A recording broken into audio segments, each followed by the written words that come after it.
Kepler helped us understand the motion of the planets through understanding Tycho Brahe's foundational and exceptional um, observations of the celestial bodies, especially of Mars. And Mars itself looked, close to a circular orbit, but Tycho Brahe saw it that it didn't actually match a circular orbit, and at that time they thought that the planets did go around the sun in circular orbits, and so, but Kepler found out that.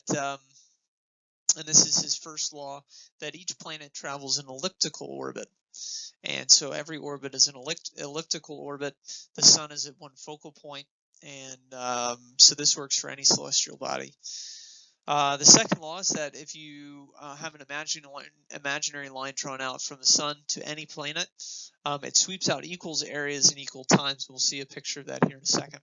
The third law is where the square of a planet's orbital period is proportional to the cube of the average distance between the planets and the sun. And so these three laws are still standing today and are really important for our understanding of planetary motion. So again, with the first law, the planet is going around with the sun at one focal point and nothing at the other one. And it's in an ellipse. And then this is where we're talking about with the sweeping out of the time. So let's say this represents over here 2 months. This would be the winter months for us in the northern hemisphere, and then this would be the summer months for us in the northern hemisphere. And so it would take 2 months to go here, 2 months to go here, and if we look at this area here, it's going to be equal to this area. And it carves out that equal areas in equal times. It's going actually faster, or but it's faster over here than we are over here. And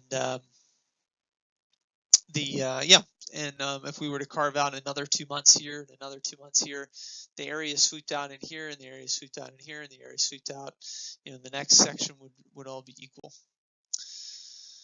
So with Kepler's third law, where if we compare two objects around a similar planet, this could be like the Earth and Jupiter around the sun, or two moons around Jupiter, or two satellites around Earth, or a moon and a satellite around Earth. We're comparing two things around a similar object.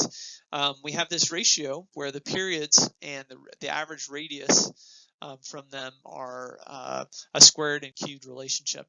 And so if we look at that with an example here, where we have Earth and we have Jupiter, so we'll call Earth M1 here, and then Jupiter M2. We're going to be able to figure out the average distance Jupiter is from the sun using this ratio. So T1 over T2 squared equals R1 over R2 cubed. We have years here, and you can see how the units cancel out. So you could use years, you could use days, whatever you want, and then you square that value.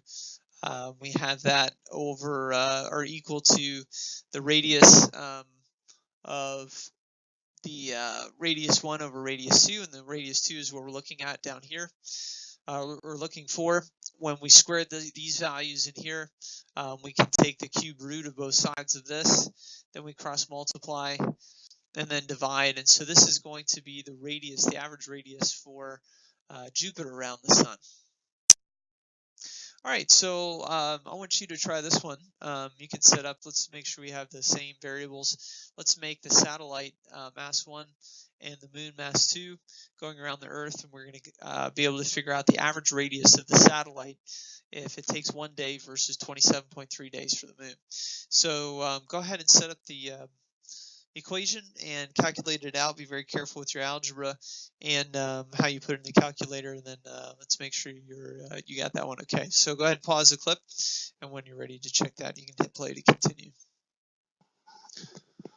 Okay, so you should get 191,693.7739 meters as the radius, the average radius for the satellite. But again, it's going in a elliptical orbit, and so is the moon.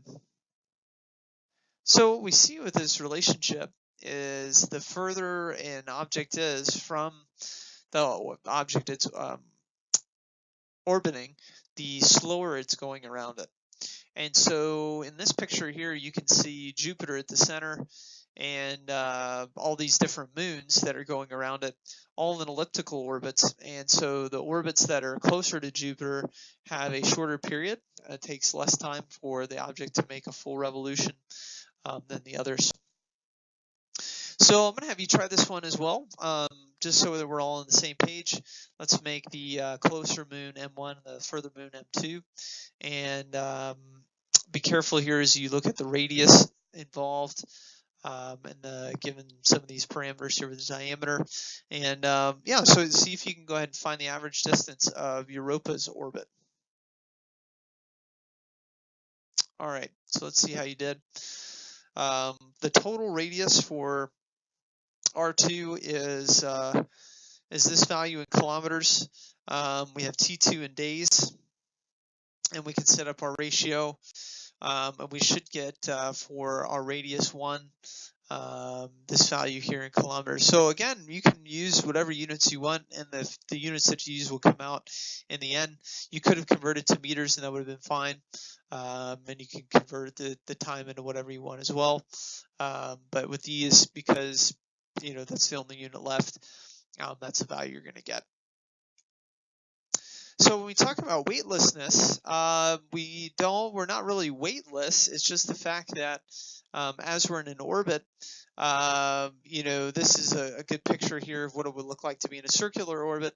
This is what it looks like to be in an elliptical orbit. And so if we're in an elliptical orbit going 30,000 kilometers per hour, this is what it would look like. If we went too fast, though, what would happen is we would actually escape. The escape velocity here would be something like 40,000. And so it must be high enough so that the satellite does not return to Earth, but not so high that it escapes gravity altogether. So the satellite is kept in orbit by its speed. It's continually falling, but always it falls around the Earth, and so does not crash back into the Earth's atmosphere. And you've experienced this, with weightlessness, as you're in an elevator, or apparent weightlessness. Now, this is kind of dramatic here, but let's say the cord is broke here, you're going to be in free fall, right? And so the apparent weightlessness there is really just everything around you falling as well. And so essentially we're not weightless, we just have no normal force pushing on us.